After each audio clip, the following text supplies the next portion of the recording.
when a crumpled letter shatters Rosa's engagement. She drives aimlessly until a wrong turn leads her to Haven Hill Farm and the arms of quiet farmer Ben, but can love bloom where heartbreak once routed? Before we get into the story, comment below where in the world you are watching from today. The bright afternoon sun beat down on Rosa Linares as she stood at the wooden gate of Haven Hill Farm. Tears streamed down her face. Her hands trembled as she clutched a crumpled letter. She never meant to end up here. It was just supposed to be a drive to clear her head after everything that happened. One wrong turn down a gravel road, and here she was lost, broken, and alone. How could he do this to me? She whispered, the words catching in her throat. Rosa was 26 years old with dark brown hair that fell in soft waves past her shoulders. Today, those waves were tangled from hours of crying in her car. Her eyes, normally bright and full of life, were red and puffy. The diamond engagement ring that had once felt so perfect on her finger was now stuffed deep in her purse, too painful to look at but too expensive to throw away. The farmhouse in front of her sat peacefully under the afternoon sun. It was painted white with green shutters, surrounded by fields of golden wheat that swayed gently in the breeze. Rosa had no idea why she'd stopped here. Something about the quiet beauty of the place had called to her when nothing else made sense. Ben Walker stood on his porch, watching the young woman at his gate. At 30 years old, he was used to his quiet life on Haven Hill Farm. His days followed the rhythm of the seasons, planting in spring, tending in summer, harvesting in fall, and resting in winter. He lived alone since his brother's death 2 years ago, finding comfort in routine and the honest work of farming. He hadn't expected company today. He certainly hadn't expected to find a crying woman at his gate. Ben walked down the path toward Rosa, his footsteps steady and unhurried. He was tall, with broad shoulders from years of farm work. His face was tanned from the sun, and his eyes were a warm brown that matched the earth he tilled every day. Rosa looked up as Ben approached. She quickly wiped her tears, embarrassed to be caught crying on a stranger's property. "I'm sorry," she said, her voice shaky. "I didn't mean to trespass. I'll go." Ben shook his head. "No need to leave," he said, his voice low and steady. "Come in, I'll turn your tears into smiles." Rosa stared at him, surprised by the simple kindness in his words. She wasn't used to kindness offered so freely, especially from a stranger. For a moment, she hesitated. The world had just taught her a harsh lesson about trust, but something in Ben's eyes, a gentleness, an understanding without pity, made her take a step forward. "I don't want to be a bother," Rosa said. "You're not," Ben replied, opening the gate for her. "Sometimes we all need a safe place to land." Rosa walked through the gate, clutching her purse to her chest like a shield. She followed Ben up the path to the farmhouse, noticing the well-tended garden full of vegetables and flowers. It was nothing like her apartment in the city with its modern furniture and sleek design. This place felt real, solid, and somehow timeless. The porch steps creaked under their feet as Ben led her inside. The farmhouse kitchen was large and welcoming, with sunlight streaming through the windows. A wooden table sat in the center, surrounded by 4 chairs. The countertops were clean but showed signs of use. "Have a seat," Ben said, pulling out a chair for her. "I'll get you some water." Rosa sat down, placing her purse and the crumpled letter on the table. She watched as Ben filled a glass from the tap and brought it to her. "Thank you," she said, taking a sip. The water was cool and refreshing. Ben sat across from her, not crowding her space. He didn't ask questions. He simply waited, patient and calm, giving her time to catch her breath. "I'm Rosa," she finally said. "Rosa Linares." Ben Walker replied with a small nod. "This is my farm, Haven Hill." "It's beautiful," Rosa said, looking around. "I didn't mean to end up here. I was just driving and then ... Her voice trailed off as fresh tears threatened. Ben pushed a box of tissues toward her. "Sometimes the road takes us where we need to go, not where we planned." Rosa took a tissue and dabbed at her eyes. "I was supposed to get married next week," she said, the words tumbling out before she could stop them. "But my fiancé Mark..." She unfolded the crumpled letter and pushed it toward Ben. Ben glanced at the letter but didn't pick it up. "You don't have to tell me if you don't want to. He cheated on me," Rosa said, the pain fresh in her voice. "With my maid of honor, my best friend since college. They've been seeing each other for months. And he told me in a letter. He didn't even have the courage to say it to my face." Ben's expression darkened slightly, but his voice remained calm. "I'm sorry that happened to you. 3 years together," Rosa continued, the words pouring out now. "We had everything planned, the venue, the flowers, the dress."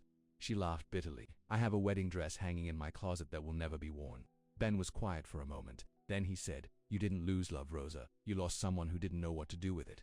Rosa looked up, surprised by his words. They weren't the usual empty comfort people offered. They held a truth she hadn't considered. "Do you want to stay for dinner?" Ben asked, changing the subject. "Nothing fancy, just fresh vegetables from the garden and some chicken." Rosa hesitated. She'd already imposed enough, but the thought of going back to her empty apartment, with all its reminders of Mark, made her stomach tighten. "I don't want to impose," she said. You're not imposing if you're invited, Ben replied with a small smile. Besides, cooking for two is more fun than cooking for one. For the first time that day, Rosa felt the ghost of a smile on her lips. Okay, she said, I'd like that. As Ben moved around the kitchen gathering ingredients, Rosa watched him. There was something comforting about his presence, solid and real in a world that suddenly felt like shifting sand. Can I help? She asked. Ben nodded. Sure, you can wash those tomatoes if you'd like. Rosa washed her hands and began rinsing the tomatoes. The simple task felt good, grounding her in the present moment. These are from your garden. Everything I grow is organic, Ben said. No chemicals, just good soil, water, and sunshine. I kill houseplants, Rosa admitted. I always forget to water them. Ben chuckled. Farming teaches you patience and attention. Two things I'm still learning myself. As they worked side by side, Rosa felt some of her tension begin to ease. There was something healing about the rhythm of chopping vegetables, the sizzle of chicken in the pan, the rich smells filling the kitchen. By the time they sat down to eat, the sun was setting, casting a golden glow through the windows. Ben lit a candle for the table, and they ate in a comfortable silence that surprised Rosa. She'd always felt the need to fill silences with chatter, but with Ben, the quiet felt natural. This is delicious, Rosa said, taking another bite of the roasted vegetables. Food tastes better when you grow it yourself, Ben replied, and when you share it with someone. After dinner, they moved to the porch, where Ben offered her a cup of tea. The night air was cool but pleasant. Stars were beginning to appear in the darkening sky, more stars than Rosa could ever see from her city apartment. Do you live here? Alone? Rosa asked, wrapping her hands around the warm mug. Ben nodded. I do now. My brother David used to live here with me. He died 2 years ago, car accident.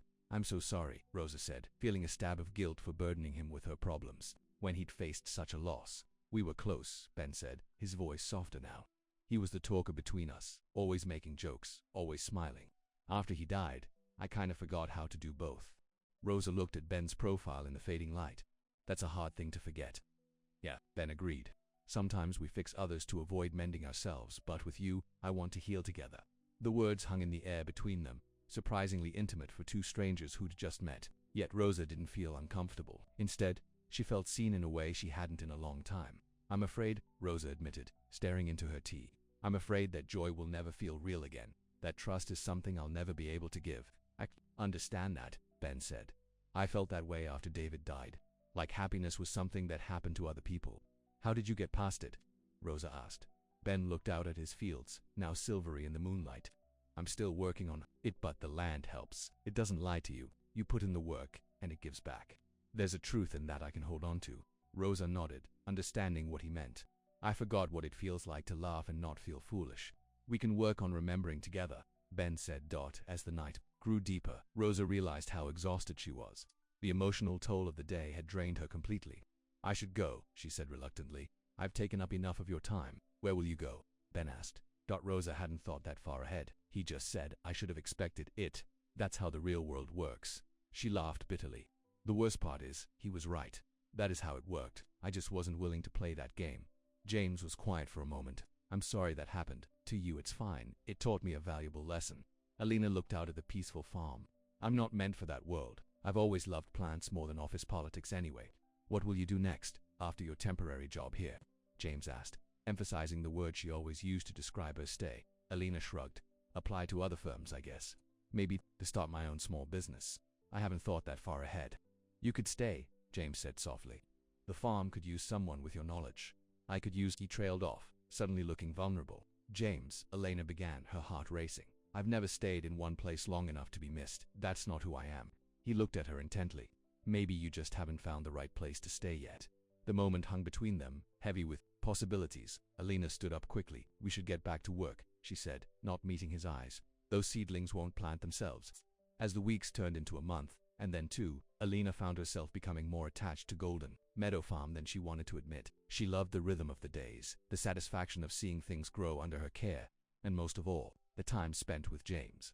They worked together during the day and often had dinner together in the evenings.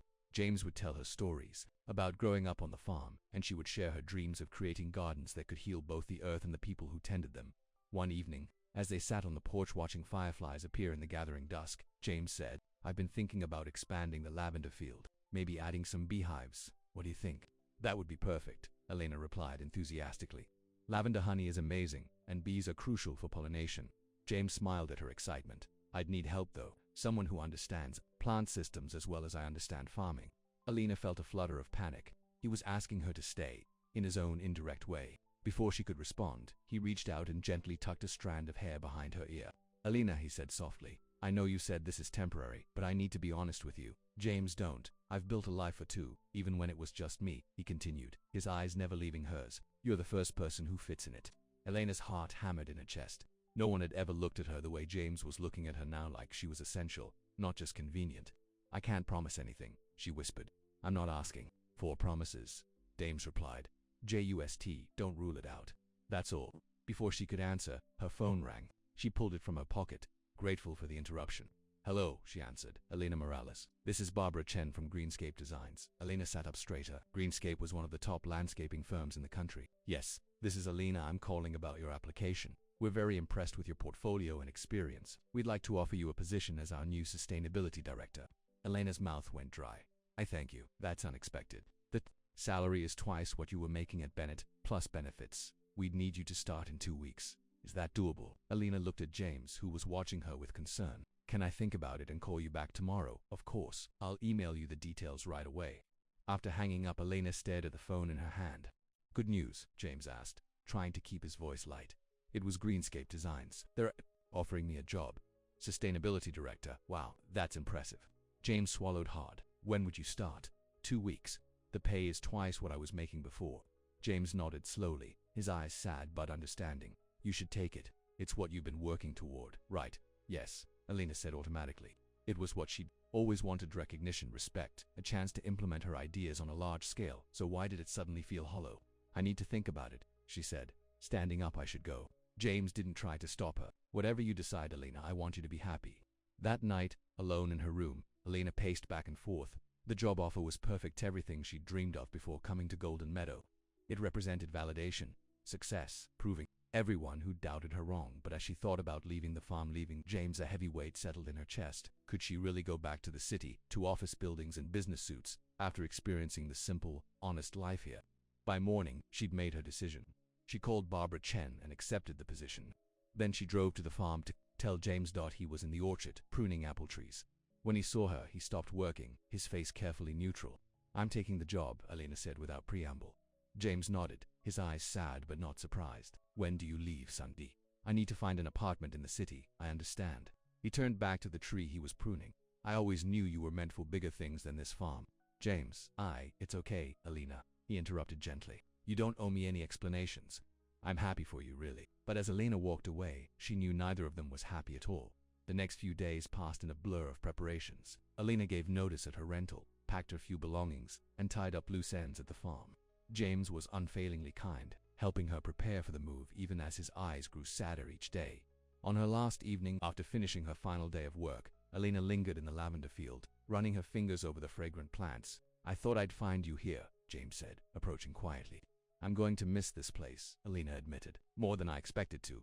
It'll miss you too, James replied. Then, more softly, I'll miss you. Alina felt tears threatening. James, I know. Let me say this, he interrupted. I understand why you're going. This is your chance, and you deserve it. I just want you to know that what I said before wasn't just words. I meant it. I know you did, Alina whispered. They stood in silence as the sun began to set, painting the farm in golden light. Finally, Alina said, I should go. Early start tomorrow. James nodded. Drive safely. And Alina, be happy. That's all I want for you.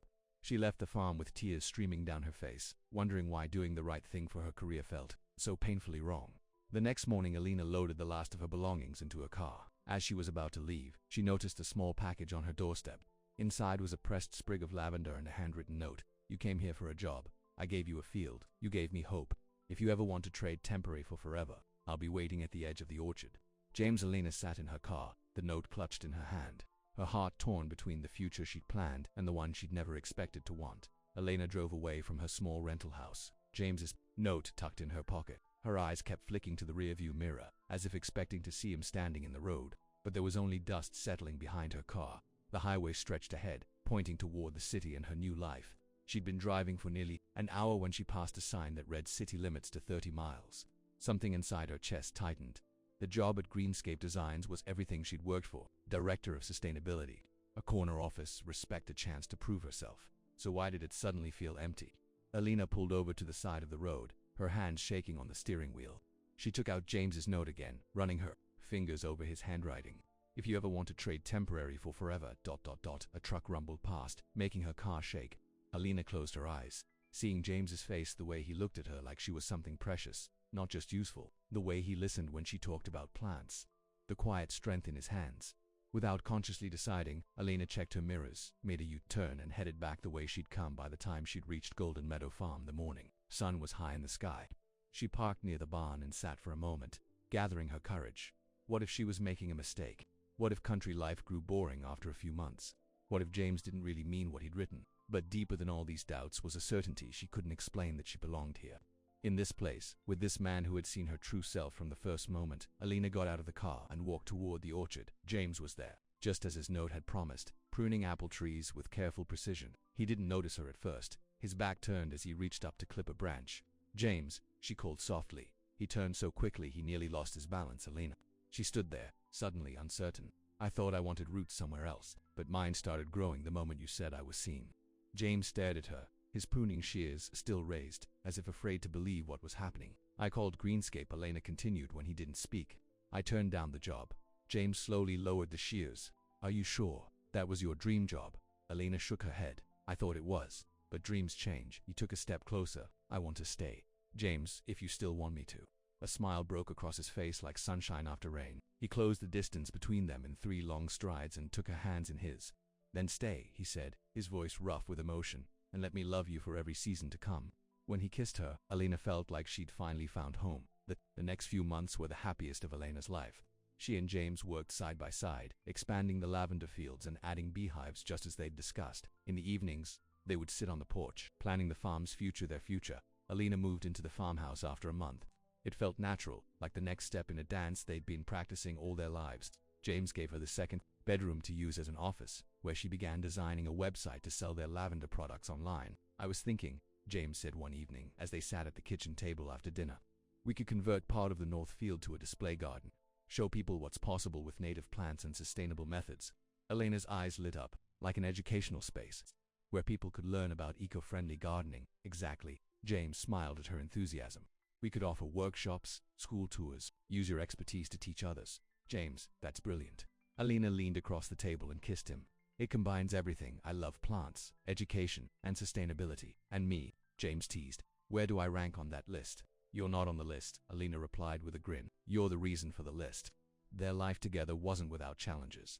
The ancient plumbing in the farmhouse seemed to break down weekly. A summer drought threatened their crops until James rigged up an irrigation system using water from the creek. Alina's parents visited from Arizona and spent 3 days making not-so-subtle comments about throwing away her education to play farmer. But through it all, their bond only grew stronger. Every problem solved together, every obstacle overcome as a team, made Alina more certain she'd made the right choice. Until the day Barbara Chen called again. Alina was in the greenhouse, transplanting herb seedlings, when her phone rang. Seeing the Greenscape number, she almost didn't answer, but curiosity got the better of her. "Hello, Alina. It's Barbara Chen. How are you?" "I'm well, thank you." Alina cradled the phone against her shoulder as she continued working. "How's everything at Greenscape?" "That's actually why I'm calling." Barbara's voice was brisk, professional. "The person we hired to replace you isn't working out. We'd like to offer you the position again, with a 20% increase on our original offer." Alina's hands stilled. "I'm flattered, but before you say no," Barbara interrupted, "I should tell you we've just secured the contract for the new city center renovation. 15 acres of urban landscape, and the mayor wants it to be a showcase for sustainability. It would be your project to lead." Alina's heart skipped. The city center was a massive public space in the heart of downtown. A project like that could transform urban gardening practices for the entire region. "We need someone with vision," Barbara continued. "Someone who understands that gardens aren't just decorative, they're functional ecosystems. That's you." "It sounds amazing," Alina admitted. "But my life has changed. I'm committed to a farm now, and a relationship I understand," Barbara said. "But this is a once-in-a-lifetime opportunity, the kind that changes careers and cities. Just think about it. You can call me back within the week."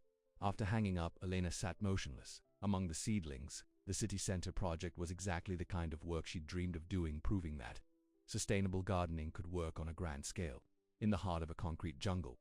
When James came to find her an hour later, he took one look at her face and knew something was wrong. "What is it?" he asked, kneeling beside her. Alina told him about Barbara's call. "It's an amazing opportunity," she finished. "The kind that doesn't come along twice." James was quiet for a long moment. "You want to take it?" he said finally. It wasn't a question. "I don't know what I want," Alina replied honestly. "This farm, our life together, it means everything to me. But this project, it could make a real difference." "You could make a difference here too," James said, but his voice lacked conviction. "It's not the same scale," Alina said softly. James stood up and paced the length of the greenhouse. "So what are you saying? You want to leave?" "No, I don't know." Alina ran her hands through her hair in frustration. "I love our life here, I love you, but part of me feels like I'd be letting myself down if I didn't at least consider this." James's voice was flat, his expression guarded. "Well, you should consider it then." "James, no, I mean it." He forced a smile that didn't reach his eyes. "I want you to be happy, Alina. I've always said that. If this project would make you happy, you should do it." "It's not that simple," Alina protested, "isn't it?" James looked at her, his eyes sad. "You came here looking for temporary work. I'm the one who started talking about forever." He walked out of the greenhouse before she could respond, leaving Alina surrounded by the small green plants they'd started together, plants that now had an uncertain future. That night, James was quiet during dinner. He answered when Alina spoke to him, but the easy conversation they usually shared was gone, replaced by an awkward tension. After they'd cleared the dishes, Alina tried again. "Can we talk about this?" "There's nothing to talk about," James replied, drying his hands on a dish towel. "You need to decide what you want." "I can't decide for you." "But what do you want?" Alina pressed. James finally looked at her directly. "I want you to stay. I want our life together. I want to build something lasting here." His voice broke slightly. "But not if you'll always be wondering what might have been." He walked out onto the porch, leaving Alina alone in the kitchen. The next morning, Alina woke early. James was already gone, the coffee pot half full and still warm. Through the window, she could see him in the far field, fixing a fence that had been on their to-do list for weeks. She poured herself a cup of coffee and sat at the kitchen table, thinking hard. The city center project would last 2 years, Barbara had said. After that, who knew what other opportunities might come up? The city was always growing, always changing. Golden Meadow Farm was constant. It had been here for generations and would remain long after they were gone. The work they did here mattered to the land, to the community, to each other. It wasn't splashy or high-profile, but it was real. Alina picked up her phone and dialed. "Barbara, it's Elena Morales. I've made my decision." For the rest of the day, Alina worked in the display garden they'd started together, her mind finally at peace. The garden was taking shape nicely. Curving paths led visitors through different ecosystems, from shade-loving woodland plants to sun-drenched prairie flowers. Educational signs explained the benefits of each area, from water conservation to wildlife habitat. Around sunset, James's truck pulled up the driveway. He'd been in town all afternoon, picking up supplies. Alina wiped her hands on her jeans and went to meet him. "Hey," she said tentatively. "Hey." James nodded toward the garden. "Making progress." Alina took a deep breath. "I called Barbara this morning." James's body tensed, and turned down the job. His eyes widened in surprise. "Alina, you don't have to." "Yes, I do," she interrupted, "because you were right. I came here looking for something temporary, but I found something permanent instead. Something worth building a life around." James set down the bag of supplies he was holding. "Are you sure? I don't want you to regret staying." "I won't," Alina promised. "But I do have one condition." "What's that?" "I want to expand our educational programs here. Not just the display garden, but workshops, school partnerships, maybe even an internship program for horticulture students." A slow smile spread across James's face. "Director of Sustainability for Golden Meadow Farm." "Exactly," Alina said, smiling back. "We may not reach as many people as the city center, but the ones we do reach, we can really make a difference in their lives." James pulled her into his arms. "I think that sounds perfect." Their kiss was a promise of love, of commitment, of a future built on shared dreams and honest work. 2 months later, on a perfect autumn day, Alina was in the lavender field, gathering the last blooms of the season. The bees hummed lazily around her, drunk on nectar in the afternoon sun. "Beautiful day, isn't it?" James said, coming up behind her. "Perfect," Alina agreed, leaning back against him. "I was thinking," James said, his arms around her waist, "maybe we should plant more lavender next spring. There's that field beyond the creek. That would be nice," Alina murmured, enjoying the warmth of him against the slight chill in the air. "Of course," James continued, his voice oddly casual. "If we're going to expand, we might need to make some other changes too." "Like what?" Alina asked, still focused on the lavender in her hands. "Like our relationship status." Alina turned in his arms. "What?" James reached into his pocket and pulled out a small wooden box. Alina's heart began to race. "I've been carrying this around for weeks, waiting for the right moment," he said, suddenly looking nervous. "I carved the box from apple wood from the tree where you found me the day you came back." With trembling hands, he opened the box. Inside was a ring, simple, elegant, with a small diamond flanked by tiny purple amethysts. "Elena Morales," James said, his voice catching. "You came here looking for temporary work, but you found a home instead. Will you marry me and make it official? Will you be my forever?" Tears sprang to Elena's eyes. "Yes," she whispered. "Yes, James. My answer will always be yes." He slipped the ring onto her finger, then lifted her up and spun her around, lavender scattering around them like purple rain. Elena laughed, happier than she'd ever been. "I love you," James said, setting her down and kissing her softly. "Every day and every season." "I love you too," Elena replied. "Thank you for seeing me when no one else did." They walked back to the farmhouse hand in hand as the sun began to set, painting Golden Meadow Farm in warm golden light. The future stretched before them, not the one Elena had planned, but the one her heart had chosen. A future of dirt under her fingernails, honest work, and love that grew stronger with each passing day.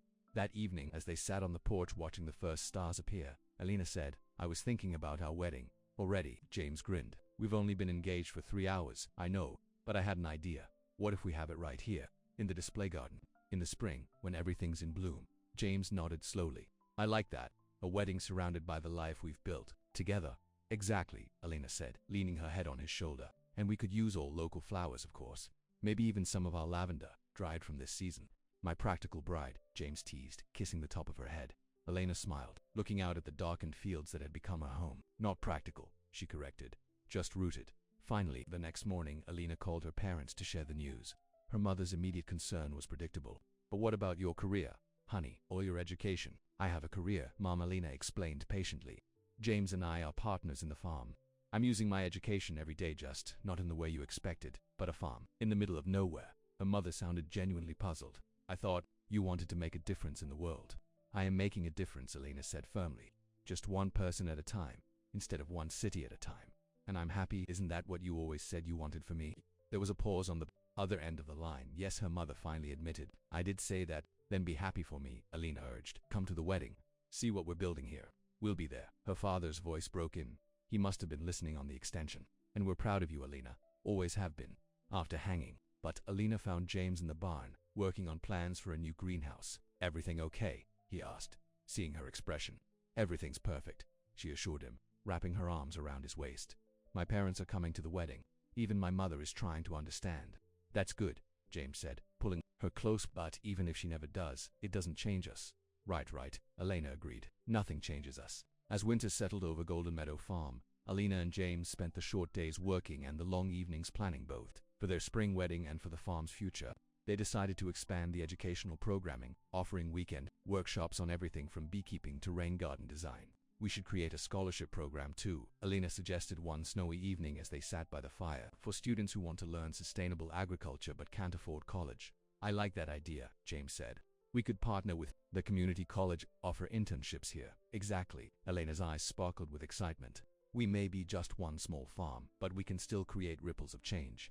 James smiled at her enthusiasm. "You know what I love about you, Elena Morales? You never think small." "And you," she replied, leaning over to kiss him, "never make me feel small. That's worth more than any corner office." Outside, snow fell softly on the sleeping fields, covering the land in a pristine blanket of white. Inside, Elena and James continued planning their future, a future that neither had imagined 6 months ago, but that now felt inevitable, like the changing of seasons. "Spring will be here before we know it," James said, looking out at the snow-covered farm. "And with it, new beginnings," Elena added, thinking of their wedding, the expanded lavender fields, the students who would come to learn from them. James took her hand, his thumb running over the engagement ring. "I can't wait to see what grows next."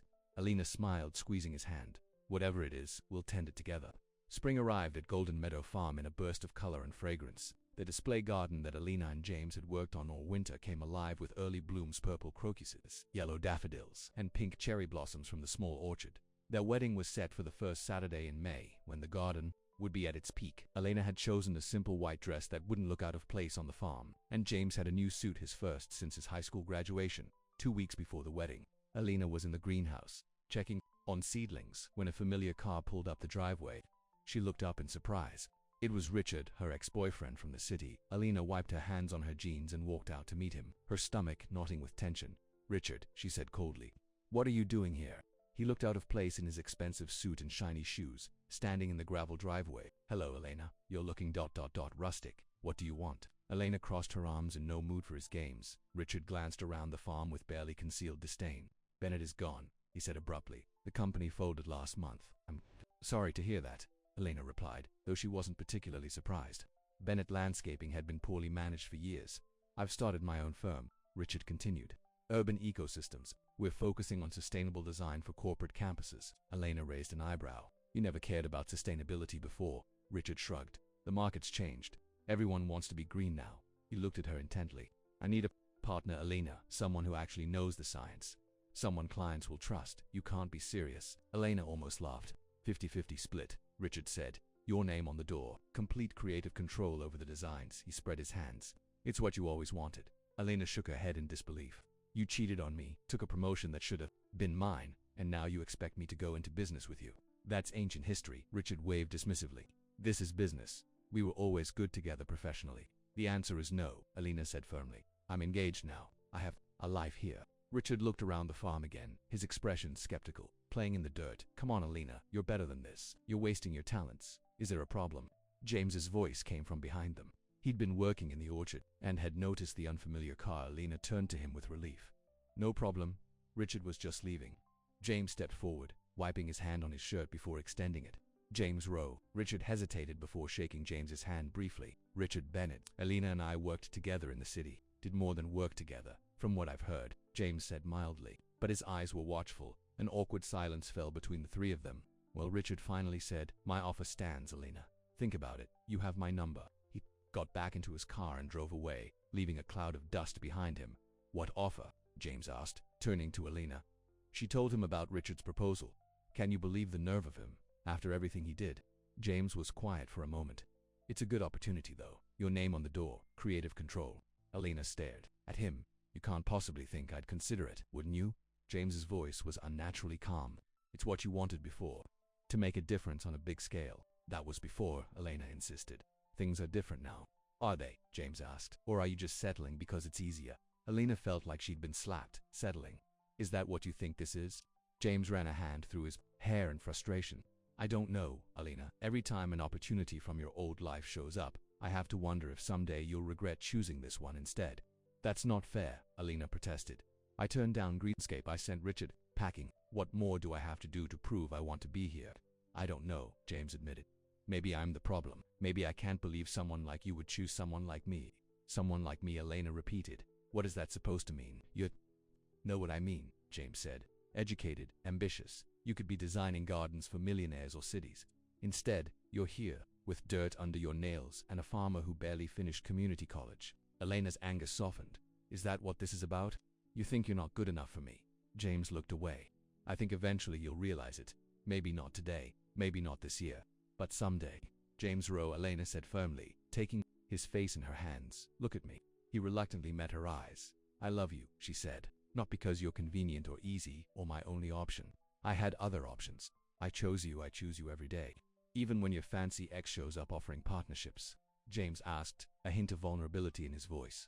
Especially then, Elena assured him. Richard never saw me. James, not really. He saw what I could do for him. You see me. James pulled her into his arms, holding her tightly. I'm sorry. I just get scared sometimes that this is all too good to be true. It's not too good to be true, Elena murmured against his chest. It's just good and true. That night, as they lay in bed, James still seemed troubled. What would you have done? He asked suddenly. If you'd met Richard before you met me? Elena considered the question. I probably would have taken his offer, she admitted, but I would have regretted it eventually. How can you be sure? Because I know myself better now, Elena explained. I know what makes me happy. It's not titles or money or prestige. It's creating something meaningful. Making a difference, even if it's one person at a time, and that's enough, James pressed. You won't wake up in 10 years and wonder what might have been. Elena propped herself up on one elbow to look at him. Will you wake up in 10 years and wonder if you should have married a farm girl instead of a city horticulturist? James smiled slightly. Never. Then trust me to know my own heart too, Elena said, kissing him softly. As the wedding day approached, the farm became a flurry of activity. James's parents flew in from Florida, tan and relaxed after 3 years of retirement. They welcomed Elena with open arms, treating her like the daughter they'd never had. Elena's parents arrived 2 days before the wedding, her mother looking around the farm with barely concealed concern, her father more openly appreciative of the land and buildings. It's so, rule, her mother said as James showed them to the guest room freshly painted and furnished for their arrival. That's the point.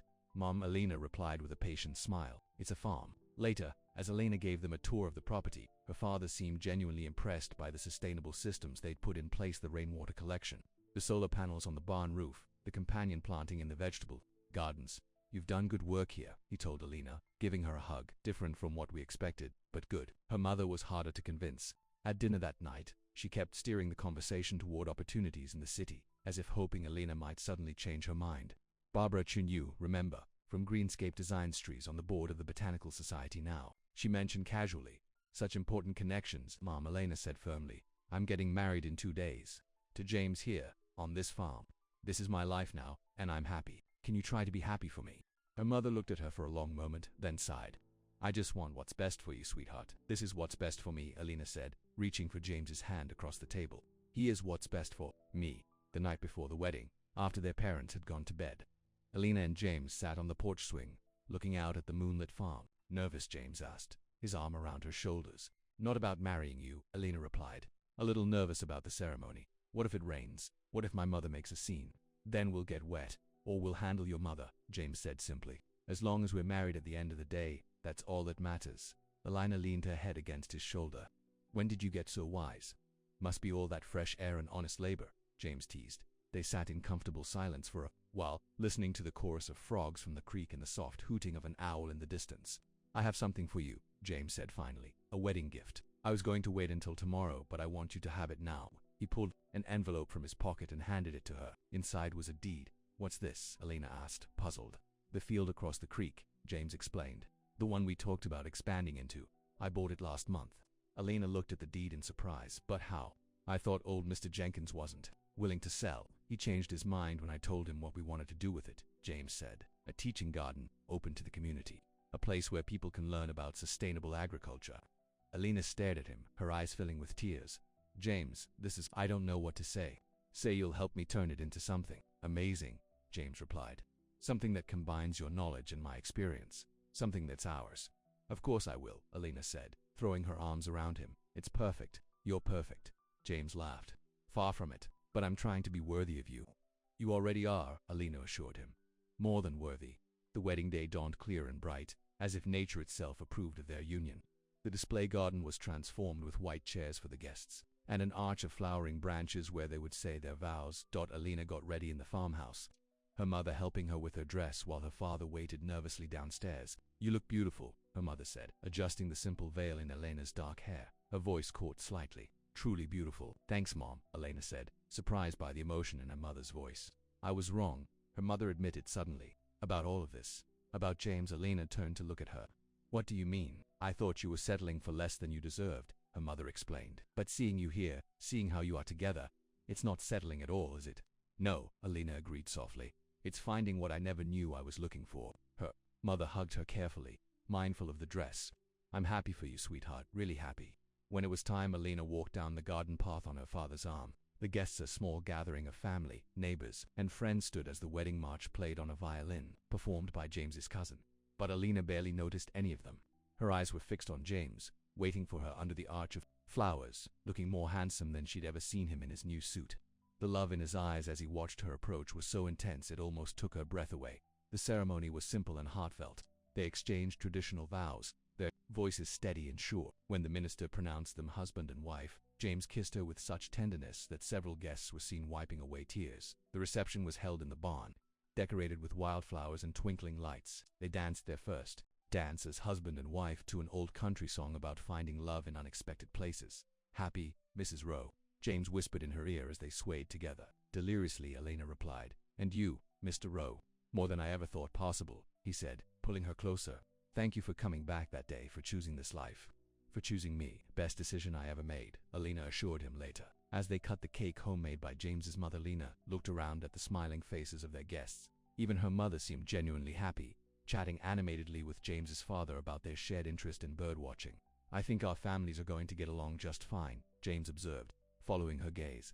One big, slightly mismatched family, Elena agreed with a smile. As the evening wore on, guests began to depart, offering hugs and well wishes. Elena's parents would stay one more night before flying back to Arizona, while James's parents planned to remain for a week to help with the farm while the newlyweds took a short honeymoon to the coast.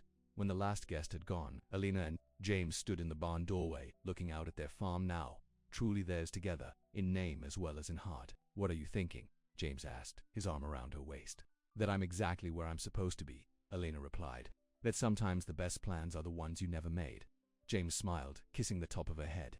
"And sometimes the best work is the kind that never feels like work at all." They walked back to the farmhouse hand in hand, husband and wife, their futures stretching before them like the fields they tended, full of promise, requiring care, offering abundance in return for love. 3 months after the wedding, the education program at Golden Meadow Farm was in full swing. Alina had designed a curriculum that combined classroom instruction in the converted barn with hands-on experience in the fields.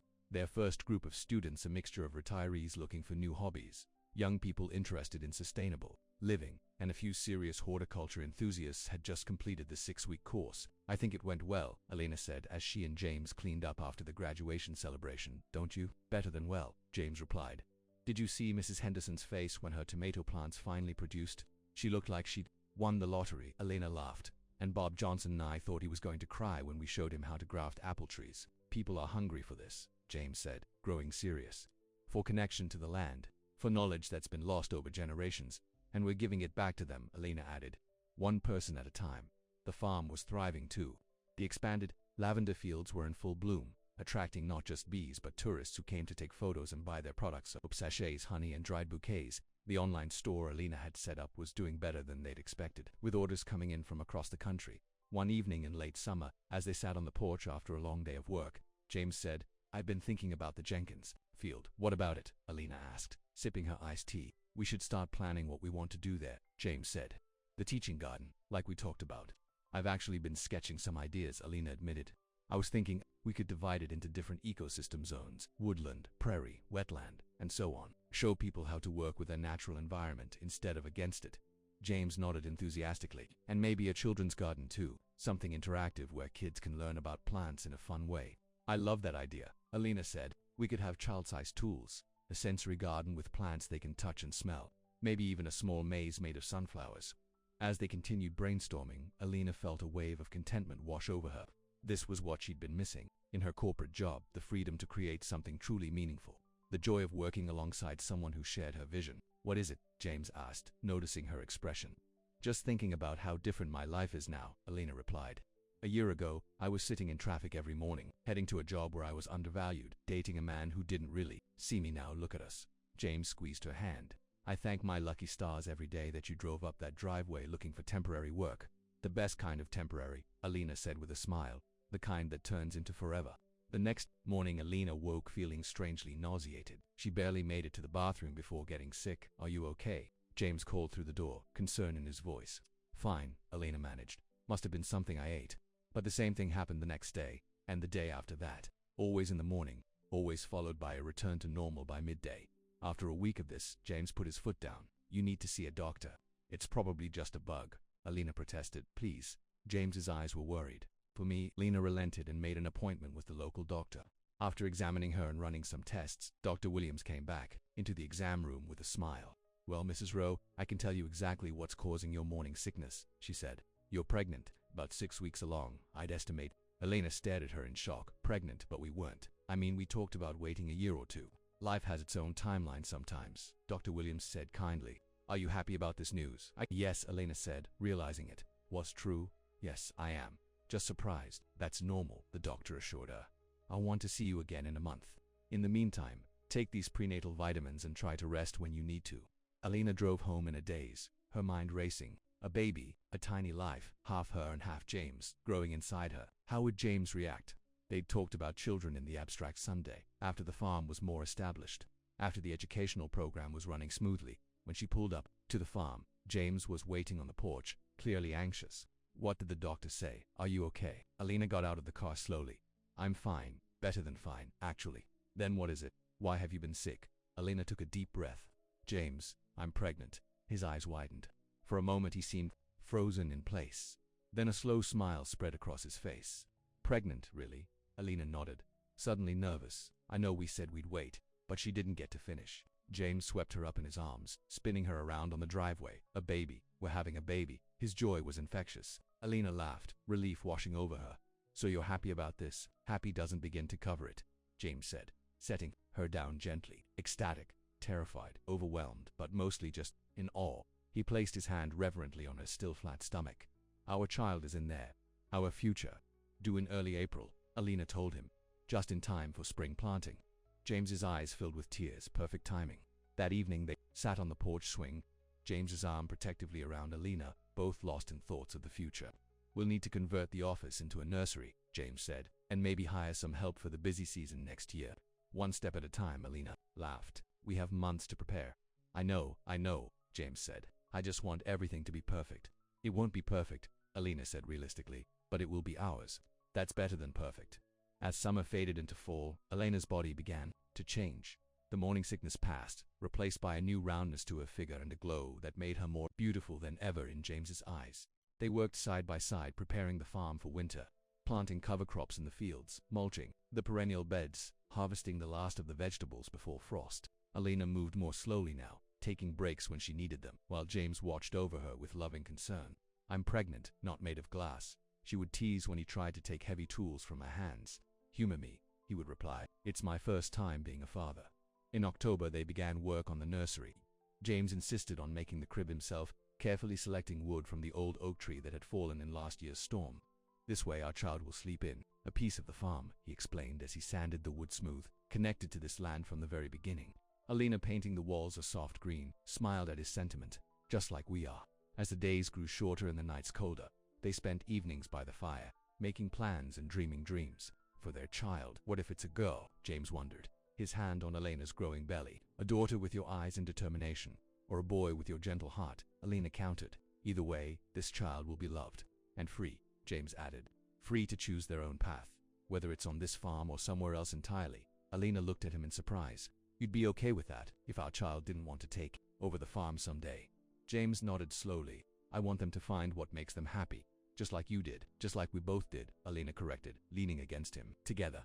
In December they hosted a holiday workshop at the farm, teaching people how to make wreaths and garlands from natural materials. Alina, now visibly pregnant, demonstrated techniques while James helped participants select materials from piles of evergreen boughs, dried flowers, and berries. You're glowing, one of the participants, an older woman named Ruth, told Alina. Motherhood suits you already. Thank you, Alina replied, resting a hand on her rounded belly. It's all still a bit surreal. The best things often are, Ruth said wisely. My George and I have been married 52 years now. Started out on a farm not unlike this one, raised 3 children, weathered droughts and floods and all manner of hardships. She looked around the decorated barn with appreciation. But it's a good life, a real life. That's exactly what I've found here, Alina agreed. Reality, not fantasy. Hard work, not empty promises. After the workshop, as they cleaned up together, James said, I saw you talking with Ruth. What wisdom was she sharing? Just confirmation that we're on the right path, Alina replied. That what we're building here matters. James pulled her close, his hand finding the spot where their baby had been kicking. I never doubted it. As winter deepened, Golden Meadow Farm was transformed by snow and ice into a glittering wonderland. Alina and James spent the coldest days inside, working on plans for the coming spring, the new teaching garden in the Jenkins field, expanded workshop offerings, and of course, preparations for the baby. I was thinking, Alina said one evening as they sat by the fire, about names for the baby. I've been thinking about that too, James admitted. If it's a girl, Alina continued. What about Lavender, after the field where you proposed? James smiled. Lavender Row. It has a nice ring to it. And if it's a boy, James considered for a moment, how about Benjamin? After my grandfather who started this farm. Benjamin Rowe. Alina tested the name. I like it. Strong but gentle, like the men in your family. As she looked around their cozy farmhouse, at the Christmas tree they'd cut from their own land, at the seeds they'd sorted for spring planting, at the man who had seen her true self from the first moment, Alina felt a profound sense of rightness. What are you thinking? James asked, noticing her contemplative expression. That life has a funny way of leading you exactly where you need to be, Alina replied, even when it's the last place you expected. Outside, snow fell softly on Golden Meadow Farm, covering the sleeping fields in a blanket of white. Inside, Alina and James continued planning their future, a future filled with growth, both on the land they tended and in the family they were creating. Spring will be here before we know it, James said, his hand resting on Alina's rounded belly, and with it, new life. The best kind of temporary, Alina murmured, leaning against his shoulder, the kind that grows into forever. January brought record snowfall to Golden Meadow Farm. Alina, now in her 6th month of pregnancy, watched from the kitchen window as James cleared paths to the barn and greenhouse. Her hand rested on her growing belly, feeling the baby's movements. Active this Morning, she murmured with a smile. The phone rang, interrupting her thoughts. It was Barbara Chen from Greenscape Designs. Alina, how are you? Barbara's voice was warm and friendly. I heard through the grapevine that you got married. Congratulations. Thank you, Alina replied, surprised but pleased by the call. Yes, life has changed quite a bit since we last spoke. So I gather, Barbara said. Listen, I'm calling because we're organizing a conference on sustainable urban design this spring, and I'd love for you to be a speaker. Me, Alina, was genuinely surprised. But I'm not in the industry anymore. That's precisely why I want you, Barbara explained. Your perspective is unique. You've gone from corporate design to small-scale sustainable farming. That's exactly the kind of bridge-building voice we need. Alina hesitated. When is the conference? April 15th, Barbara replied. It's in the city, just a one-day commitment. Alina did a quick calculation. The baby was due April 3rd. I might have a newborn by then, she said honestly. My husband, then I are expecting our first child. Oh, congratulations again. Barbara sounded delighted. Even better, bring the baby. We're trying to show that sustainable careers can be compatible with family life. You'd be the perfect example. Let me think about it, Alina said, and discuss it with James. Of course, the invitation stands whenever you're ready. And Alina, I'm really happy for you. It sounds like you found where you belong. After hanging up, Alina sat at the kitchen table, thinking, a year ago, being asked to speak at a major industry conference would have been a dream come true. Now it was an interesting opportunity, but not one that defined her worth. When James came in, stamping snow from his boots, she told him about Barbara's call. You should do it, he said without hesitation. If you want to. I mean, really. Alina was surprised by his immediate support. Even with the baby, especially with the baby, James replied, pouring himself a cup of coffee. Our child should see that their mother is respected for her knowledge, that she has a voice worth hearing. Alina felt a rush of love for this man who constantly surprised her with his understanding. It would be just one day, she said, and it might be good for the farm. 2 more people would learn about our educational programs.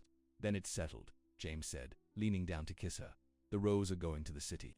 February brought warmer temperatures and the first hints of spring. The snow melted, revealing muddy fields and the earliest green shoots pushing through the soil. Alina and James spent long hours planning the new teaching garden in the Jenkins field, drawing maps and ordering seeds. Alina's pregnancy progressed without complications. Though her growing size made physical work increasingly difficult, James insisted on hiring a local teenager, Megan, to help with the more strenuous tasks. I don't need a babysitter, Alina protested when Megan showed up for her first day.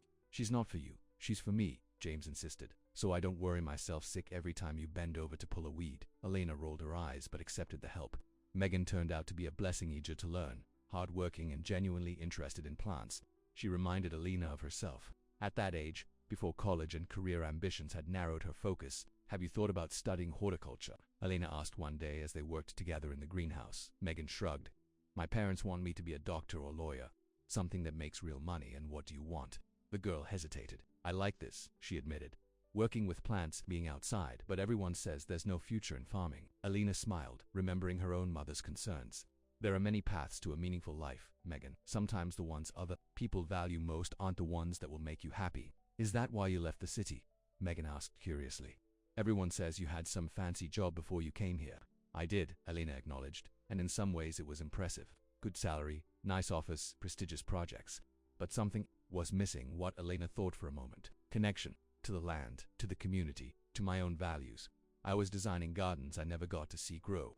Here I get to watch everything evolve, the plants, the farm, the people who come to learn from us. It's a different kind of success. Megan nodded, thoughtfully. My grandpa always says rich doesn't mean happy. Or grandpa sounds wise, Alina said with a smile as March arrived. Alina found herself increasingly tired. Dr. Williams assured her this was normal in the 3rd trimester, but suggested she cut back on her workload. The baby will be here soon enough, the doctor reminded her. Rest while you can. James enforced this advice with loving determination, insisting Alina take afternoon naps and delegate more tasks to him and Megan. Alina protested at first, but eventually had to admit that growing a human was exhausting work. One afternoon, she rested on the porch swing. Alina was surprised to see Richard's car coming up the driveway again. She hadn't heard from him since his visit before the wedding. James was in the barn working on a new beehive. Alina considered calling for him, but decided to handle Richard herself. She was done running from confrontations. Alina, Richard said, getting out of his car. You've single quotes, very pregnant. That's generally what happens when you're 8 months along, Alina replied dryly. What brings you back here, Richard? He looked uncomfortable.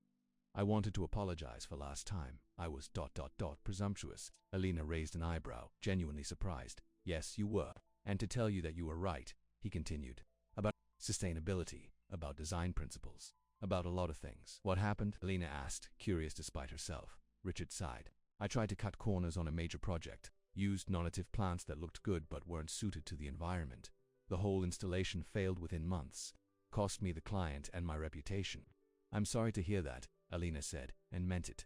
Richard had always been ambitious, but he was also talented. What will you do now? Start over, the right way this time. He looked around the farm with new appreciation. Maybe even take one of your workshops. I heard you're teaching sustainable design principles now. Alina smiled slightly. We are. The next session starts in May.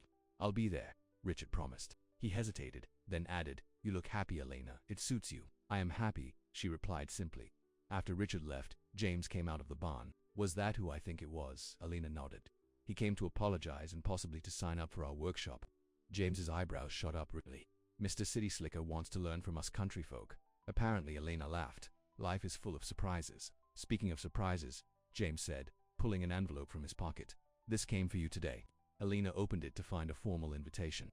The governor's office was requesting her presence at a ceremony honoring innovators in sustainable agriculture. Golden Meadow Farm had been selected to receive an award for their educational programs. James, Alina gasped. Did you know about this? He grinned. Maybe. The county extension agent might have mentioned something when he called last week. But we've only been doing this for a year, Alina protested.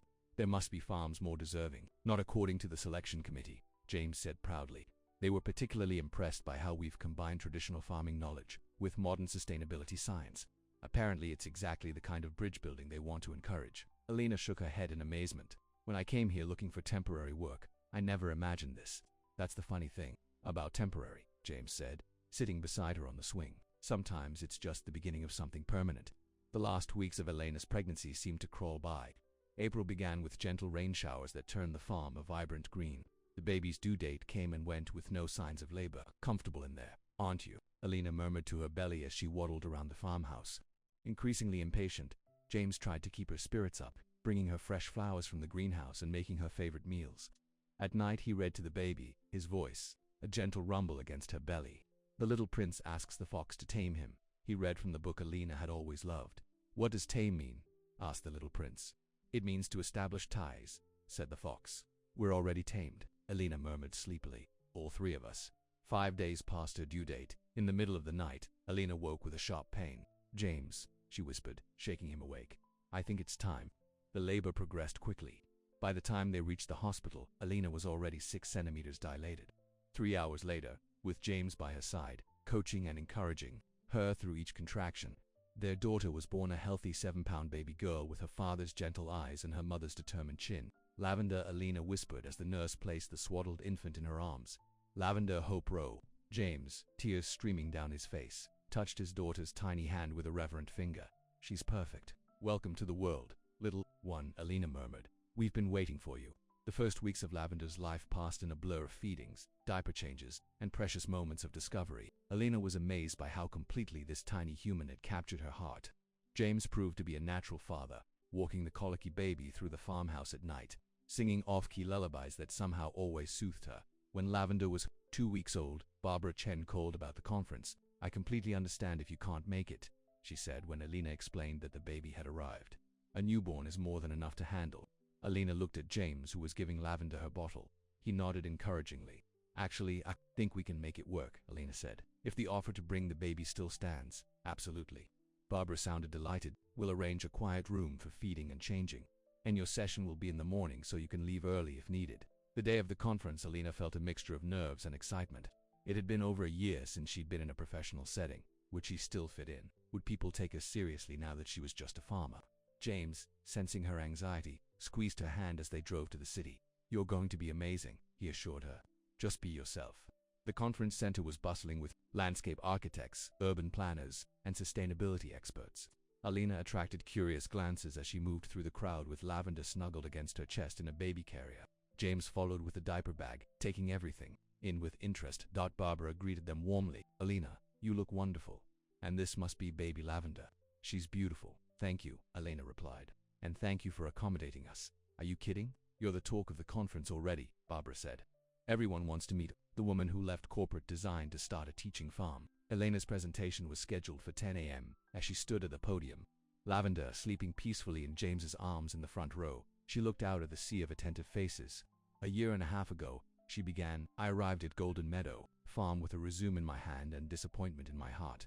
I was looking for temporary work, just something to get me through until I could return to real horticulture. She smiled at James. What I found instead was a new definition of real connection to the land, real impact on people's lives, real partnership with someone who saw my true value. For the next 30 minutes, Alina shared the story of Golden Meadow Farm's educational programs, the sustainable systems they'd implemented, and the community they'd built. She showed slides of students working in the gardens, beaming with pride over their first harvests. She explained how traditional farming wisdom combined with modern scientific knowledge could create resilient, productive landscapes. We don't reach thousands of people, she concluded. We reach dozens. But we reach them deeply. We change not just what they know, but how they see the world around them. And that, I've learned, is the most sustainable design of all. The applause was thunderous. During the Q&A session that followed, Alina was struck by how many questions came from people wondering how they could create similar programs in their own communities. You've started something, Barbara told her afterward. Something important. As they drove home that evening, Lavender sleeping in her car seat, James reached over to take Elena's hand. Proud of you, he said simply. It felt good, Elena admitted. To share what we're doing, to see people responding to it. Maybe we should write a book, James suggested. Reach even more people, Elena laughed. One project at a time. Farmer, we still have a baby to raise and a new teaching garden to build. And a lifetime to do it all, James added, squeezing her hand. Spring flowed into summer.